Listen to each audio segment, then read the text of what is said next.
This is Busted Pencils, fully leaded education talk.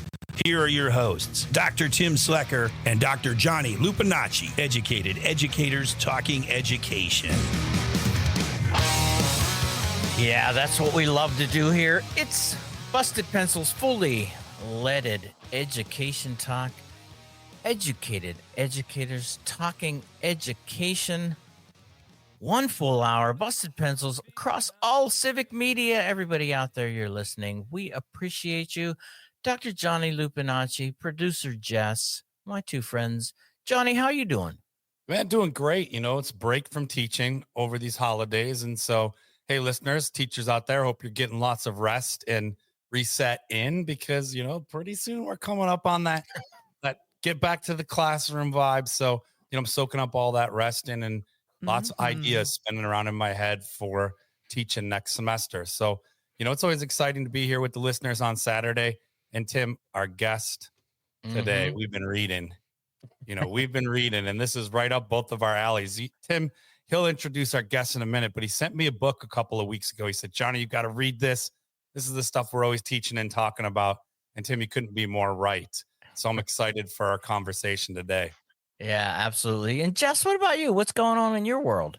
Well, you know, we're in that sort of weird period where it's the last week of the year. There's a lot of reflection going on, a lot of looking back at this year of 2024 and going, man, some things went really, really well. And some things, well, you know, maybe in the next year we can do things a little bit differently. So I've been stewing in this reflective period. And something that I know that has been just absolute top marks is Busting Pencils with you two fine doctors. Wow. My goodness. Thank you, Jess. That felt so good to hear that. Yeah, Johnny, though, talking about our guest, I came across, Jess and Johnny know, and the listeners know, Tim stalks social media for guests. And when I find them, then I hound them until they either block me or I eventually get them to agree to come on the show.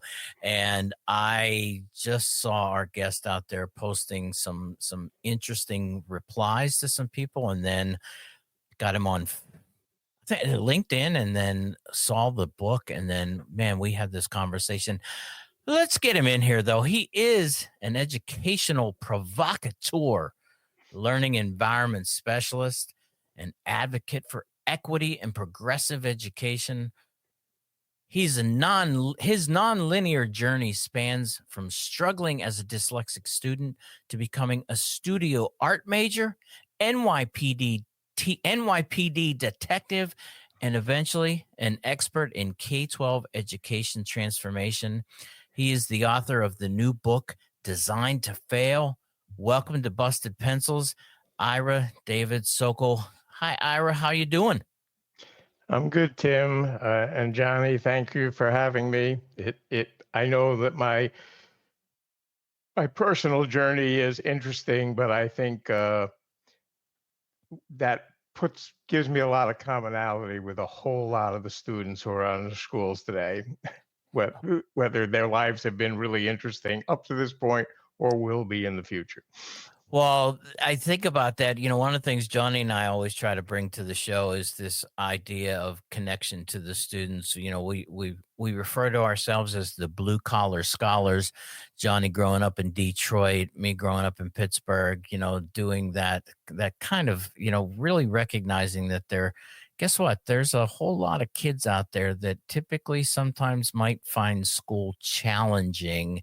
And there's a whole lot of reasons why. And in fact, though, Ira, this is what we're going to be digging deep into, your new book, Designed to Fail, A History of Education in the United States. But, you know, you said, yeah, you have an interesting pathway to this position. And, you know, we talked before to get ready for the show. And I was wondering, though, if you can talk a little bit about your experience as a learner, and that kind of moment when we were, you know, you were talking about this, that it was when, and I'll let you tell the story, when something happened and you ended up in a different educational environment where things started to click. if you can kind of just walk us through your experience as a learner. Well, I think I'm a good learner, and I think I'm really bad in traditional formal education. I think I learn things pretty quickly. I think I have a really strong memory. I think I have really good visual skills. What I can't do is sit still in a room and listen to somebody drone on. And the other thing I can't do is turn my interests on and off based on a bell schedule. But I began school with two basic things that just aren't acceptable in schools: the inability to read, to decode alphabetical text, and a real inability to sort of sit still and be completely compliant. It's just not in me. And that creates an amazing challenge to any sort of traditional teacher in any traditional school. And because of my age, I was also growing up in a time when people had very few strategies for kids with dyslexia. The term ADHD didn't even exist yet. It's actually referred to as minimal brain damage.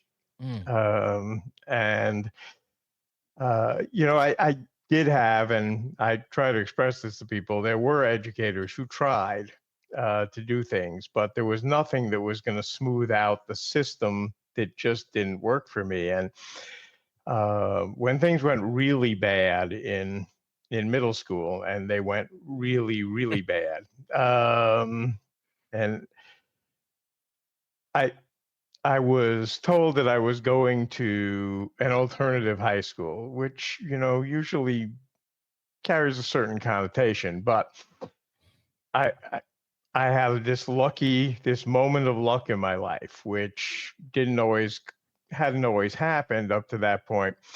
The alternative high school had just been taken over by a couple of teachers who, working with Neil Postman, had redesigned a lockdown school into a school without walls, which is a remarkable transformation. And what that school did was it shifted all the responsibility for learning onto us as students. To quote one of the teachers, it was to eliminate all the excuses we had. You hate this teacher. You think it's the wrong time of the day. You don't want to sit in this classroom. Whatever it is that's blocking you, you figure it out. We're just telling you have to get these New York State credits and to graduate, and you tell us how to do it. And if something doesn't work, stop doing it and do something else. And so what that enabled me to do was to actually find a path to do things. And it's not like I ever read a book in high school. I didn't. I couldn't have if I wanted to, but it was the kind of place where you could be around people who were there for all sorts of different reasons, but some of them were great readers. And I listened to people talk about books, and I listened to people talk about music and talk about math and things. And in the way that humans learn, I started to figure things out, because, that I learned a term from Irish educators,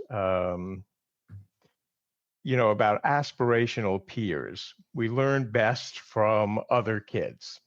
And that's what worked for me in a big way. And that, although I had never really considered the idea of going to college before, it's what allowed me to think about that and do that, get out of my hometown and move forward. Well, you think about, so that the description there too is without this alternative high school, as you said, Ira, too, and anybody listening, Busted Pencils too, they know what we're talking about. In fact, if you want to let us know, it's 608-557-8577. That's the Busted Pencils mailbag. You can leave us a voicemail. Hey, ask us a cool question, a comment. We may even play it on the air. And everybody listening right now on Saturday out there, you're listening across all the civic media stations. 855-752-4842. The number, you can text us anything, all those questions, and we want to hear from you. We appreciate it.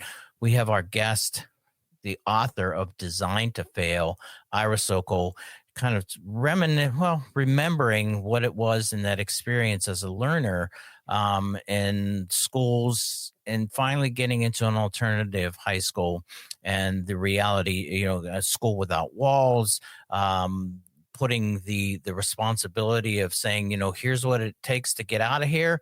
You figure out how to do it. Ira, think about that though. How many students, though, in a way, right? You were being shipped off because, quote, there was no other place for you in these pathways.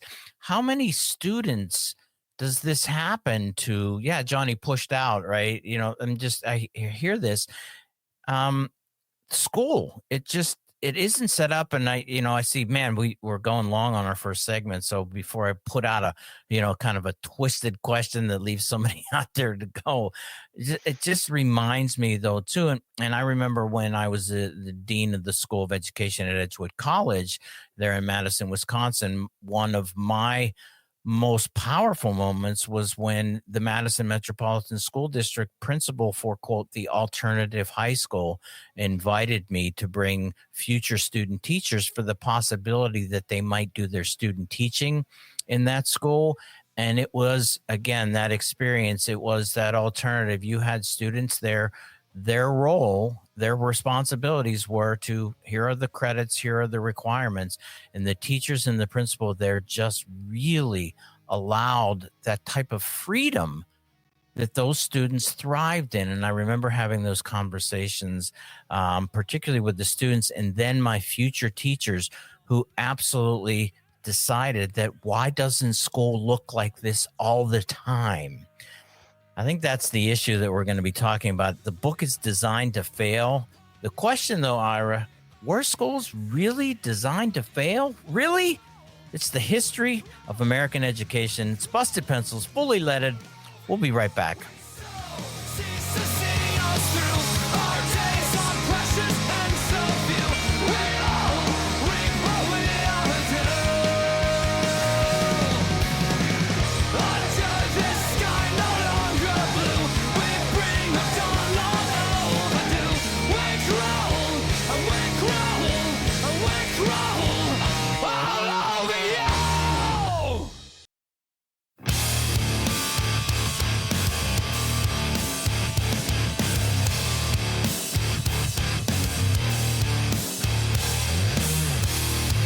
Welcome back. This is Busted Pencils, fully leaded education talk. Dr. Johnny Lupinacci here with Dr. Tim Slecker, producer, chairman of the boards. Jess on the boards holding it down tonight. And our guest, Ira Socol, here talking about, his book, which provides, I'll jump right into it, a really good discussion, a thorough critique. But when I say critique, he's not just poking holes.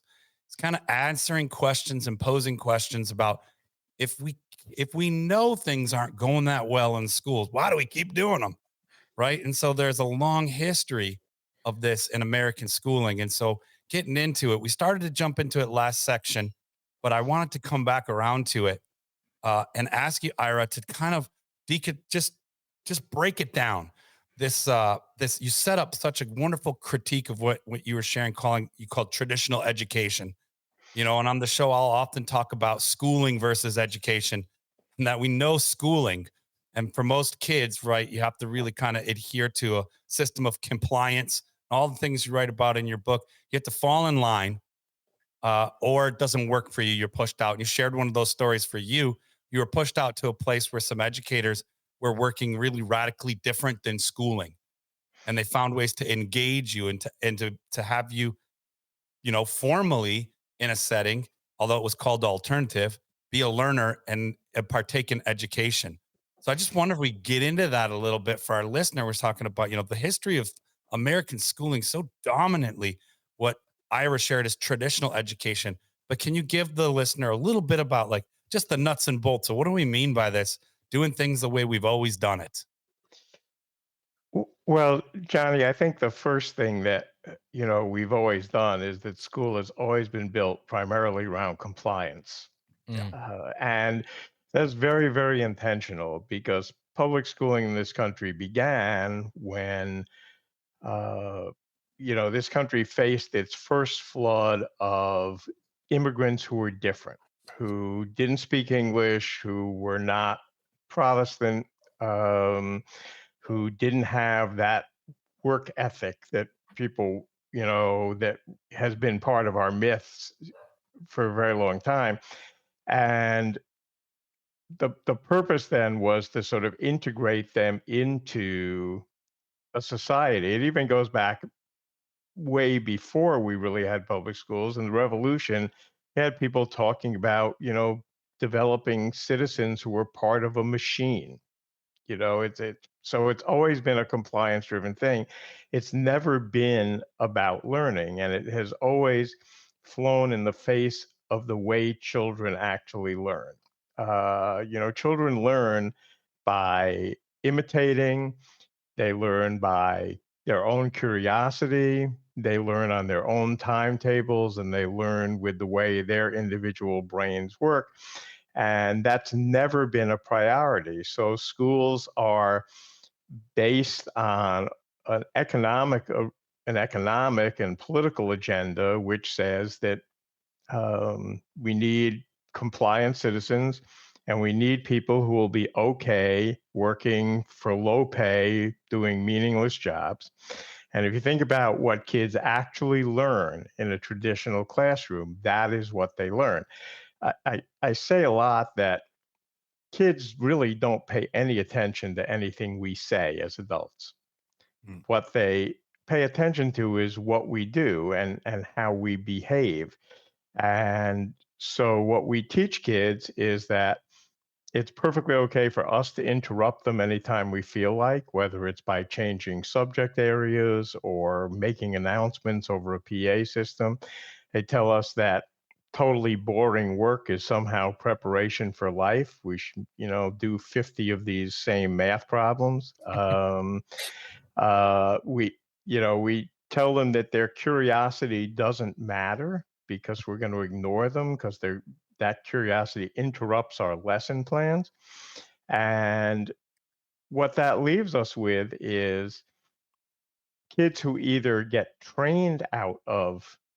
um, trained out of their own interests, or who get kicked out of the education system. mm.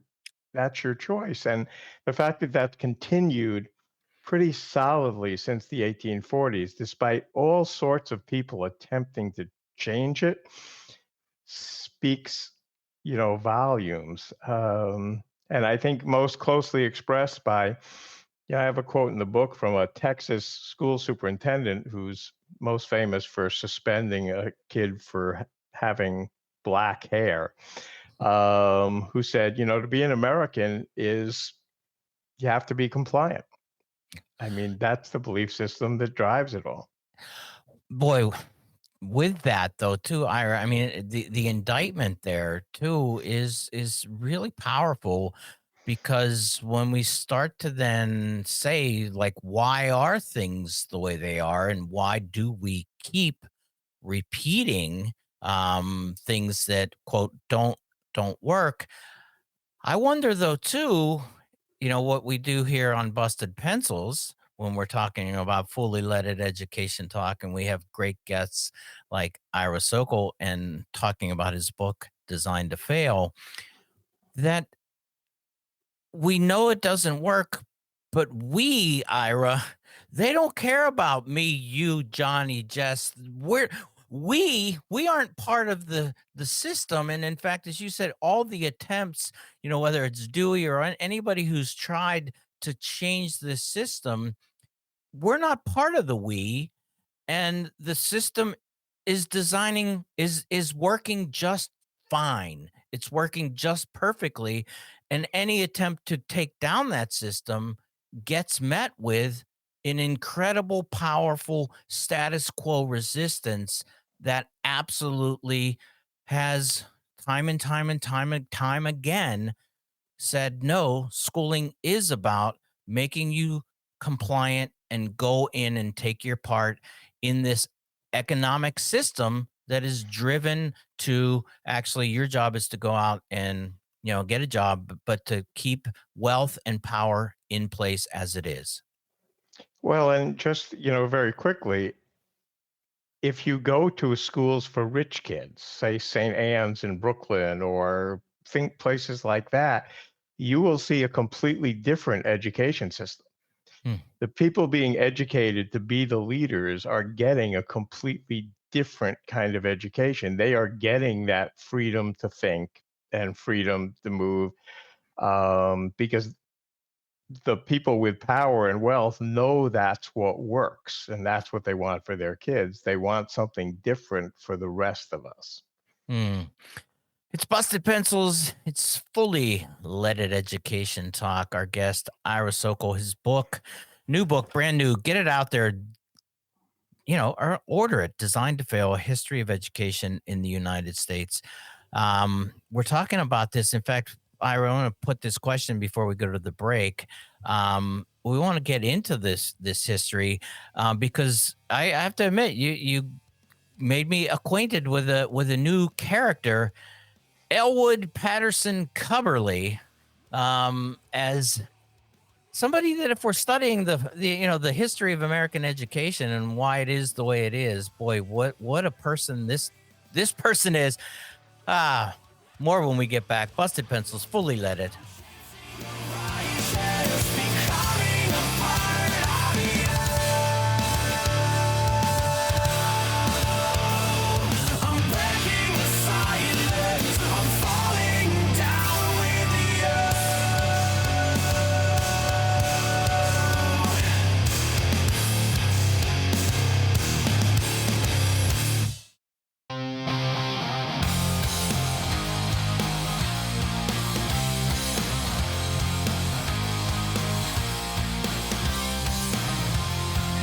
Welcome back, Busted Pencils, fully leaded education talk. Educated educators talking education.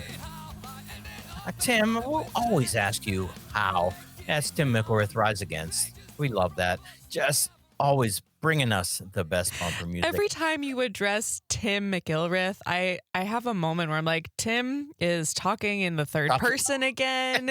He is giving himself a little pep talk. That's great, but let's do it off air, man. Yeah, no. Tim, the lead singer of Rise Against. We love that. Hey, in fact, if you love that music and want to tell us about it, tell producer Jess. The number is 608-557-8577. 608-557-8577. Let us know. Ask questions. We want to hear from you. And if you're out there right now listening across all of the civic media network applications to listen to the show, 855-752-4842. 855-752-4842. That's the text line. Send us a text. Let us know. Let us know what you're thinking. Our guest, Ira Socol, we're talking about his brand new book, just released, Designed to Fail: A History of Education in the United States.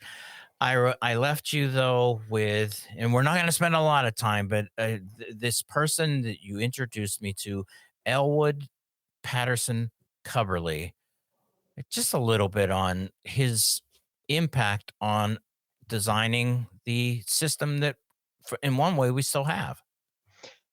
Well, Coverley's most important role is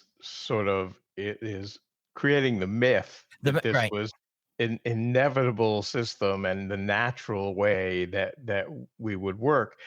He And what drove his power was the length of time. He was the dean of education at Stanford for decades, and he wrote pretty much all the textbooks that teachers were trained with from 1920 to almost 1960. He wrote every textbook that every teacher had when they went through the education system. Um, The problem for all of us is that he was an incredible racist.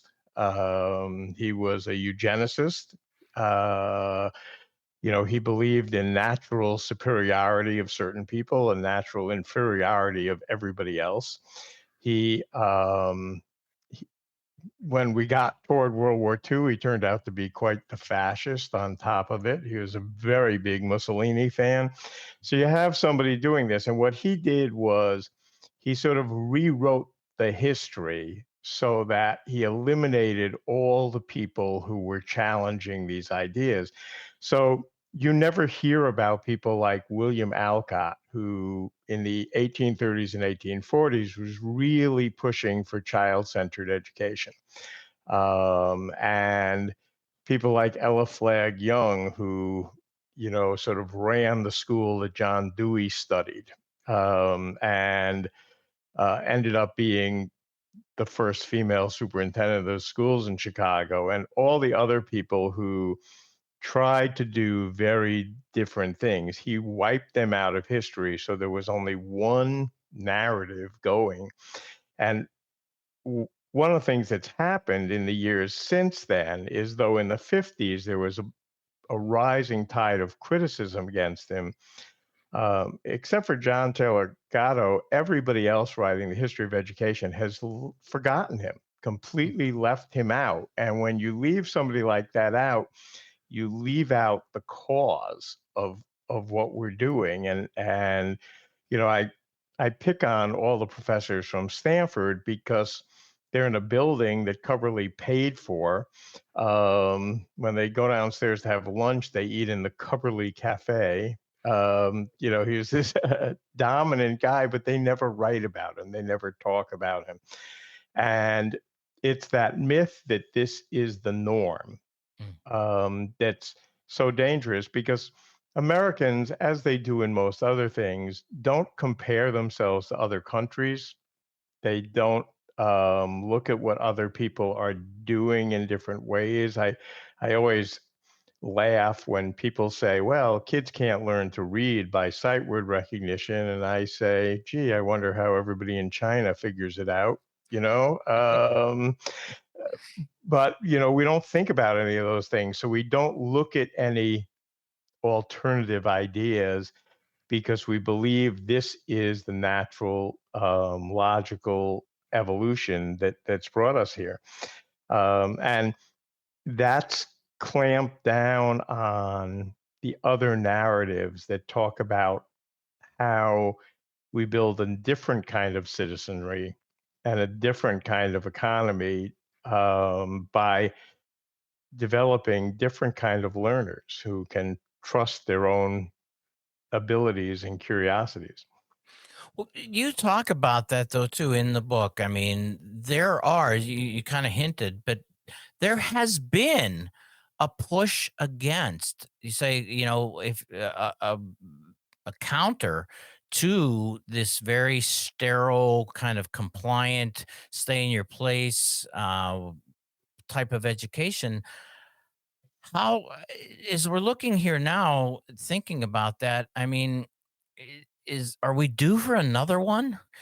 And when? And because, well, I know Johnny and Tim and Jess, we're ready for another one. In fact, we're trying to get it going. Johnny, right? I mean, busted pencils. Let's get this pushing. Johnny, I could see you're like, dude, what are you talking about? Yeah, man, I'm getting lost in the sauce, man, because I'm vibing with this. I love this when we're looking at why we do things the way we do, right? And one of the important roles that history plays, and Ira sharing with us here, that why it's important to have the histories, have the diverse, stories that are about what happened. Also to have historians, right? It's not just like, hey, I heard this happened, or oh, there's this perspective. It's actually, like a discipline, like a craft. There are people who are historians that provide us with this understanding of those patterns so that we can hopefully, I think that's where Ira's going too with this, is interrupt those dominant patterns and say, hey, just because right now, the best reason we have, other than the goals of keeping people sorted and maintaining social class and power, like you've talked about, Tim, as sort of primary purpose of schooling, The only other goal here that comes up is why do we do things the way we do? Well, because that's how we've always done them. Right. And so when we say, well, let's do them differently, how do we not reproduce the patterns of the past? Right. And this is the important thing of like Ira's book and having historians and having diverse perspectives on what's worked and what hasn't worked so that we don't. So we truly interrupt. And that task is much harder to do than to talk about. To interrupt the patterns of the past is actually a lot harder. So I really like this conversation because it's like, it's a rich, clear history of how we keep doing some really, I'll just say them, some really bad ways of having our young people learn to be democratic citizens. Right. Yeah, no, very Ira, jump in there. Well, I think what's critical is that things can change. Somebody developed the system we had, and they started in the 1840s and they finished 80 years later. But they were reacting to their times and their specific things. I mean, if you think about the 1840s, you have all of this technological change, this communication capability change. The world is radically different in 1850 than it was in 1840. And you have the second industrial revolution starting, and they may, even if you say these things worked at the time, well, okay. I mean, there's the famous Woodrow Wilson quote that I use, that we do this because we want to fail 80% of kids. We want to get them out of school before high school because we need a lot more minors than we need clerks. But the world doesn't work that way anymore. And so since World War II, we've had this idea that we want to educate everybody, but we're still operating in a system designed not to do that. And when, before the pandemic, Pam Moran and I worked for Pam. She was a superintendent of the school system in Virginia that I worked in for a decade. And now she's sort of a business partner in a educational advising firm. We started asking about 2019, why would kids come to your school if they didn't have to? Now, education is at this existential threat moment. Kids are saying, we're not coming. I mean, not just in the US, in the UK, and parents are saying, you don't have to go because they don't. What the pandemic showed by bringing instruction into the home, suddenly parents were becoming aware of how worthless this all was. What was going on, and how much of it was a waste of time and how disinterested their kids were. So, we've talked to people where schools have 30%, chronic truancy rates. Well, that's not sustainable as things go. So kids are voting with their feet, and even the head of the Carnegie Foundation has said that kids are voting with their feet, that they don't want to do this anymore. But when you go back,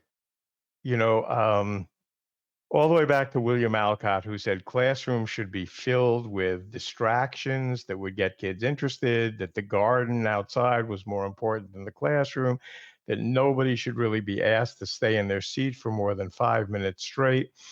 There's a woman named Louisa Parsons Hopkins who in the 1870s in Boston is trying to do a whole sort of maker education thing. Like I said, Ella Flagg Young, who said the division of subjects was like the stupidest thing she'd ever heard of.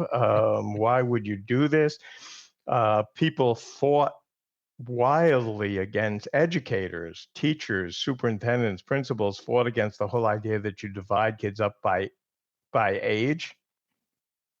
There were all these things that were being presented, but we stuck with something because if people don't have real educational opportunities, then the people who have the money keep having the money. And so there are so many ways we could step in and break that. And some of the things that the system that Pam and I worked with, we had 26 schools and about 14,000 students, and every conceivable socioeconomic group and urban, suburban, rural, all sorts of things. We tried to eliminate grades in elementary school. So you had K-5 classrooms with Mm. multiple teachers and lots of kids. We tried to eliminate bell schedules in secondary schools and let things go. We tried to really change discipline rules so kids were not getting in trouble all the time. Mm. Um, and we tried to change the technology so kids were learning the things they need to learn, use in their life. And it's doable. It worked. We ended up with a 97% on time um, graduation rate and ranked third in Virginia, even though we were nowhere near the top of funding. So it's doable if we have the sort of guts to challenge the system, take things on, and take the risks to try to give kids what they really need. Oh man, so much there, so much going on. Ira Sokol, the book Designed to Fail, having a great conversation, giving us hope there though too, Ira, because we can design something different. Ira, if I want to get the book or I want to find some more connections, you're talking about your firm with the Sokol Moran or Moran Sokol. Let us know, where do we go? So the book is available on Amazon, and soon it will be available for any bookstore to order. And as soon as I get around to listening to it all and approve it, we'll have the audio book out. Socolmoran.com will bring you to our website. We're excited to work with anybody who's excited to do things differently.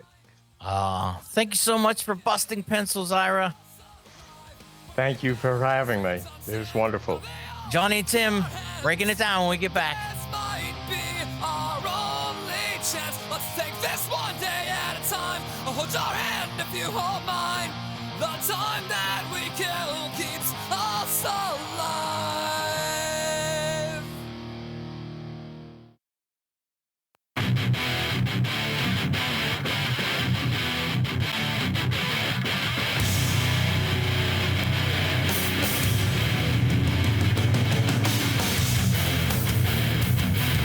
Busted pencils, fully leaded education talk.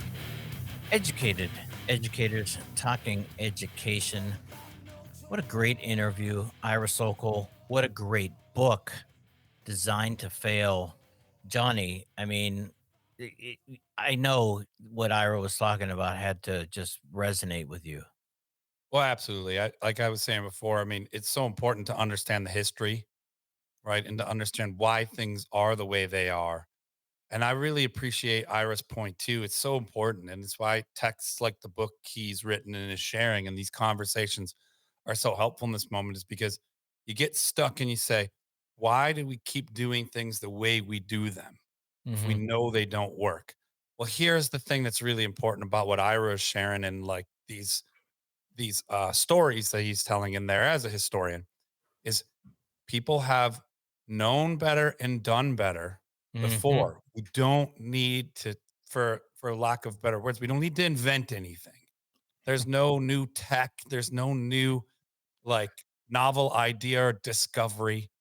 We're at a moment where we know so much about what good learning looks like and can be that we need to do it. Well, that's the really difficult part, is that we're talking about how set in particular ways schools are, right? And Ira talks about them being very factory oriented and very sorting, right? Mm-hmm. In terms of being shaped around compliance. I mean, I'll level up that a little bit and say that they're carceral, right? Mm. In this particular moment, they are so much about compliance that they are carceral. They are mimetic of our prison system, which is also a huge problem in this country. Our response to what I'll call cultural resistance, or like Ira talked about getting kicked out of a school, I'll talk about it being pushed out, but a response to the kinds of behaviors that say we know better and we know we should be getting a better education, right? So the resistance is a different kind of behavior. It's bad behavior and you get kicked out. It plays into this system of, a carcerality. You have to Yeah. ramp up security. You have to ramp up compliance. In fact, Tim, we talk policy all the time here on Busted Right. Pencils.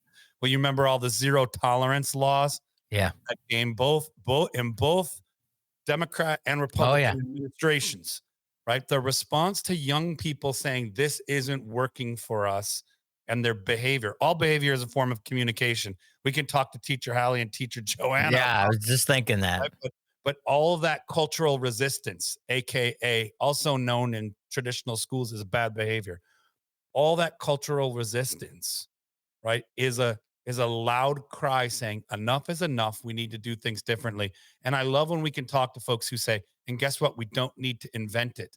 Yeah. Be inspired and rhyme with, right? Isn't it Mark Twain who said history doesn't repeat itself, but it rhymes? So rhyme with some of these examples of people who didn't do school the same way. And Right. in other words, they emancipated learning from schooling. That's education, right? The emancipation of learning from schooling, from those factory and carceral models of schools. So I love Ira's work. I love that we're going to keep having conversations with them. I love that we get to do this on Busted Pencils because, hey, interrupting the status quo, Tim, that's our jam, huh? It's our jam. And, you think about that, the interrupting part, and you made this very clear, and we'll, reinforce it. Why do we have this compliant based system that, isn't working for most kids, and the kids that it does work for, it kind of browbeats the curiosity out of them, the engagement out of them. We have statistics that for every year you spend in school, you get less and less engaged, so that by the time you're graduating, your engagement level is gone. You say, well, how is this happening? And guess what? This is because you have the powerful, not the Democrats, not the Republicans, the powerful across both of those parties that benefit from that system and do everything they can to keep that system in place, to the point that it starts to feel like we don't know anything else. We don't know. And it feels like, I think sometimes, Johnny, we think we have to invent because we don't know the stories of the past and the innovators of the past. Because, and even Ira's story there too, there's been an intentional writing them out. We don't want to even know they existed. We don't want to even introduce these concepts to, let's just say, what you and I do. Future teachers. So much going on there, though. Johnny Lupinacci, I'll throw it over to you because you know what time it is. It's now time for your moment of Zen.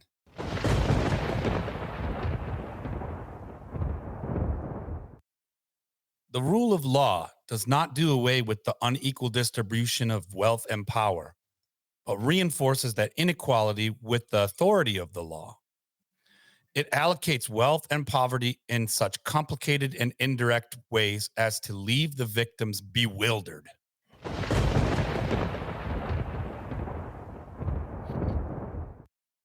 Thanks, everybody, for busting pencils with us.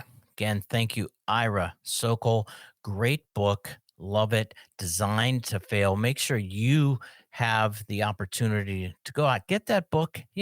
It's time. Yeah, after Christmas, guess what? People still want gifts. And if you didn't get a good one, hey, you know what? Maybe the other thing is go out and buy yourself a gift, because you know what? Those socks that you got from your grandma, we know those are horrible. You know what? Save them for next year, give them away, re-gift them. Go get that book, man, because it is going to absolutely change everything, because that is something that we want to do, that we always do. Johnny, I see you Tim, I hope you're leaning in. I'm not going to tell our listeners to go get a book if they didn't get a good gift. Go get a beer, right? Go do something fun. All right, reading books is great, Tim, but there's time to also take a break and just be around folks, and we don't have to change the world one nerd at a time. We can have some fun together too. And so I hope folks are out there doing that. Hey, we love our listeners. We love you being here with us on Saturdays. Remember, tune in for Homeroom on Monday, and we'll see you in 2025 for class in session and a whole new year. Busting pencils. Keep busting pencils.